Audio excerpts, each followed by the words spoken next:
Hello' মাই dear friends, আপোনালোকক এটি নতুন ভিডিঅ'লৈ আন্তৰিক স্বাগতম জনাইছোঁ।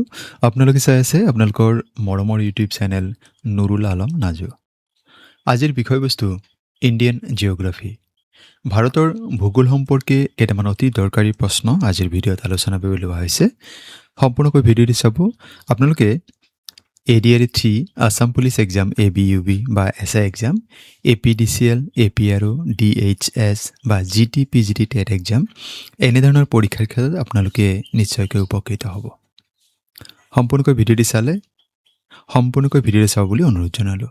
আহকচোন বাৰু আজিৰ বিষয়বস্তুখিনি বিতংকৈ জানি লওঁ। এটা প্ৰশ্ন দি আছে, the Loktak lake is located in which Indian state? ভাৰতৰ কোনখন ৰাজ্যত লোকটাক হ্ৰদ অৱস্থিত? ইয়াত বিকল্প দি আছে ৰাজস্থান, উৰিষ্যা, মণিপুৰ, নাগালেণ্ড আৰু ইয়াৰ শুদ্ধ উত্তৰটি হৈছে মণিপুৰ। মণিপুৰ ৰাজ্যত লোকটাক নামৰ এই হ্ৰদটি অৱস্থিত। আৰু এই লোকটাক হ্ৰদ ইয়াতে অন্য এটা তথ্যৰ কাৰণে দৰকাৰী হয় যে বিশ্বৰ একমাত্ৰ ফ্লটিং নেশ্যনেল পাৰ্ক ওপঙা ৰাষ্ট্ৰীয় উদ্যান সেয়া হৈছে কেইবুল লামজাও নেশ্যনেল পাৰ্ক। ই লোকটাক হ্ৰদতে অৱস্থিত। Indian standard time IST is based on which longitude? ভাৰতীয় মান সময় কোনটো দ্ৰাঘিমাংশৰ ওপৰত ভিত্তি কৰা হয়? ইয়াত বিকল্প আমাক যিখিনি দি আছে তাৰ শুদ্ধ বিকল্প অপশ্যন এ যিটো দিয়া আছে 82 ডিগ্ৰী 30 ইঞ্চ ইষ্ট, এয়া হৈছে দ্ৰাঘিমাংশ। ইয়াৰ ওপৰত ভিত্তি কৰি ভাৰতীয় মান সময় বা ইণ্ডিয়ান ষ্টেণ্ডাৰ্ড টাইম নিৰূপণ কৰা হয় বা নিৰ্ধাৰণ কৰা হয়। Indian Standard Time IST uses the reference of longitude of 82 degree 30 inch east. This standard meridian passes near the city of Mirzapur in Uttar Pradesh and places India 5 hours 30 minutes ahead of coordinated universal time. গ্ৰীনিছ মান সময়তকৈ ভাৰতৰ মান যিটো সময় এয়া 5 ঘণ্টা 30 minute আগবঢ়া হয়। পৰৱৰ্তী প্ৰশ্ন, which Indian state has the highest forest cover in terms of area? মাটিকাৰীৰ ফালৰ পৰা ভাৰতৰ কোনখন ৰাজ্যত সবাতোকৈ বেছি বনাঞ্চল আছে? ইয়াত বিকল্প হৈছে উত্তৰ প্ৰদেশ, মধ্যপ্ৰদেশ, অন্ধ্ৰপ্ৰদেশ, অৰুণাচল প্ৰদেশ আৰু ইয়াৰ শুদ্ধ উত্তৰটি হৈছে মধ্যপ্ৰদেশ। 2026 চনৰ 15 আগষ্ট মানে আজিৰ তাৰিখলৈকে যদি কোৱা হয় যে ভাৰতৰ কোনখন ৰাজ্যত সবাতোকৈ বেছি ৰাষ্ট্ৰীয় উদ্যান আছে, নেশ্যনেল পাৰ্ক আছে, তেনে উত্তৰ হ'ব মধ্যপ্ৰদেশ। আৰু অসম দ্বিতীয় স্থান আছে। অসমত বৰ্তমান 8খন ৰাষ্ট্ৰীয় উদ্যান আছে। The Western Ghats are known as পশ্চিম ঘাট পৰ্বতমালাক, ৱেষ্টাৰ্ণ ঘাট মাউণ্টেইন যিটো আমি কওঁ মাউণ্টেইন ৰেঞ্জ, পশ্চিম ঘাট পৰ্বতমালাক অইন কি নামেৰে জনা যায়? ইয়াত বিকল্প হৈছে আৰাৱলী, নীলগিৰি, শিৱালিক, সাহাদ্ৰী। ইয়াৰ শুদ্ধ উত্তৰটি হৈছে অপশ্যন ডি যিটো দিয়া আছে সাহাদ্ৰী। পশ্চিম ঘাট পৰ্বতমালা যিটো আছে এই পৰ্বতমালাক সাহাদ্ৰী নামেৰেও জনা যায়। Which is the largest fresh water lake in India? ভাৰতৰ বৃহত্তম পৰিষ্কাৰ পানীৰ হ্ৰদ কোনটো? Wular lake, Dal lake, Chilka lake, Sambhar lake. ইয়াৰ শুদ্ধ উত্তৰ হৈছে Wular lake.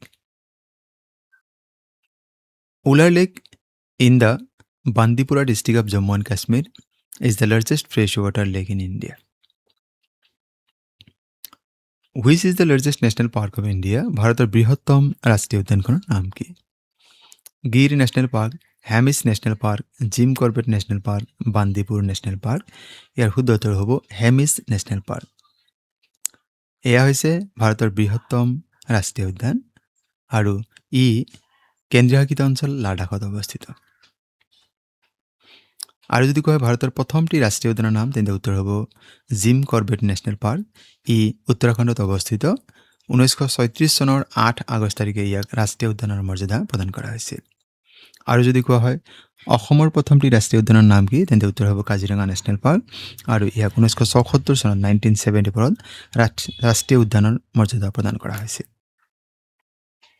What is the total geographical area of India? ভাৰতৰ মুঠ ভৌগোলিক মাটিকালি কিমান? ইয়াত আমাক যিখিনি বিকল্প দি আছে তাৰ শুদ্ধ বিকল্প হৈছে 32,87,263 স্কুৱেৰ কিলোমিটাৰ। অপশ্যন চি আমাৰ কাৰণে শুদ্ধ উত্তৰ হয়। আৰু ভাৰত হৈছে বিশ্বৰ 7 নম্বৰ বৃহত্তম দেশ মাটিকালিৰ ফালৰ পৰা। আৰু ভাৰতে বিশ্বৰ মুঠ মাটিকালিৰ 2.4% জিঅ'গ্ৰাফিকেল এৰিয়া কভাৰ কৰে। পৰৱৰ্তী প্ৰশ্ন, which state has the longest coastal border in India? Orissa ভাৰতৰ কোনখন ৰাজ্যৰ ভাৰতৰ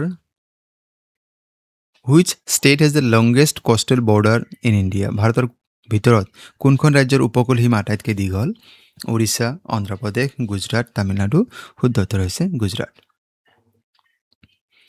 ভাৰতৰ যিখিনি উপকূল সীমা ইয়াৰ দৈৰ্ঘ্য হৈছে 7,516.6 কিলোমিটাৰ কেৱল গুজৰাটতে এই উপকূলৰ দৈৰ্ঘ্য হৈছে 1,214.7 কিলোমিটাৰ ভাৰতৰ 8খন ৰাজ্যৰ সৈতে উপকূলে চুই আছে সেইকেইখন হৈছে গুজৰাট মহাৰাষ্ট্ৰ গোৱা কৰ্ণাটক কেৰালা তামিলনাডু অন্ধ্ৰপ্ৰদেশ উৰিষ্যা আৰু ৱেষ্ট বেংগল আৰু 4খন কেন্দ্ৰীয় শাসিত অঞ্চল উপকূল সীমাই চুই আছে সেইকেইখন হৈছে Daman and Diu Puducherry Andaman and Nicobar islands এইটো বে অফ বেংগলত আছে বংগোপসাগৰত আৰু লাক্ষাদ্বীপ আইলেণ্ডছ ই আছে আৰৱ সাগৰত Gwalior fort is located in which Indian state Gwalior দুৰ্গ ভাৰতৰ কোনখন ৰাজ্যত অৱস্থিত উত্তৰ প্ৰদেশ মধ্যপ্ৰদেশ হাৰিয়ানা পঞ্জাৱ শুদ্ধ উত্তৰ হৈছে মধ্যপ্ৰদেশ আৰু এই গোৱালিয়ৰ ফৰ্ট বা গোৱালিয়ৰ দুৰ্গ ৰাজা সুৰজ সেনে নিৰ্মাণ কৰাইছিল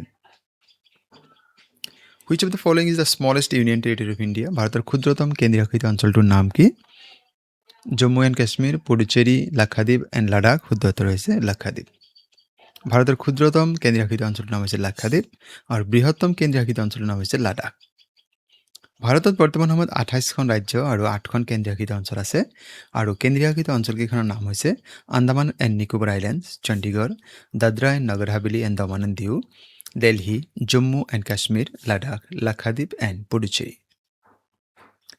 এই প্ৰশ্ন পৰৱৰ্তী প্ৰশ্নটি আপোনাৰ বাবে শুদ্ধ উত্তৰ দি কমেণ্ট বক্সত জনাব which of the following place is known as city of golden temple কোনখন ঠাইক স্বৰ্ণ মন্দিৰৰ চহৰ বুলি জনা যায় জয়পুৰ বেংগালুৰু বিশাখাপট্টনম অমৃতসৰ শুদ্ধ উত্তৰ দি কমেণ্ট বক্সত জনাব মোৰ বন্ধু বান্ধৱীসকল আজিৰ বিষয়বস্তু ইমানেই আপোনালোকে আজিৰ বিষয়বস্তু আৰু ইয়াৰ উপস্থাপন কেনেকুৱা পালে কমেণ্ট কৰি জনাব আৰু পৰৱৰ্তী ভিডিঅ'টো কি টপিকত হোৱাটো বিচাৰিছে আমাক জনালে ভাল পাম আপোনাৰ বিনম্ৰ অনুৰোধ যদি প্ৰথমবাৰৰ বাবে আমাৰ চেনেল চাই আছে আমাৰ চেনেলৰ বিষয়বস্তু ইয়াৰ উপস্থাপন ভাল পাইছে চেনেলটি ছাবস্ক্ৰাইব কৰিব লগা থাকিল আৰু ভিডিঅ'সমূহ লাইক কমেণ্ট আৰু শ্বেয়াৰ কৰিব আৰু আজিৰ ভিডিঅ' সম্পূৰ্ণ কৰি চোৱাৰ বাবে আপোনালোক জনাইছোঁ অশেষ ধন্যবাদ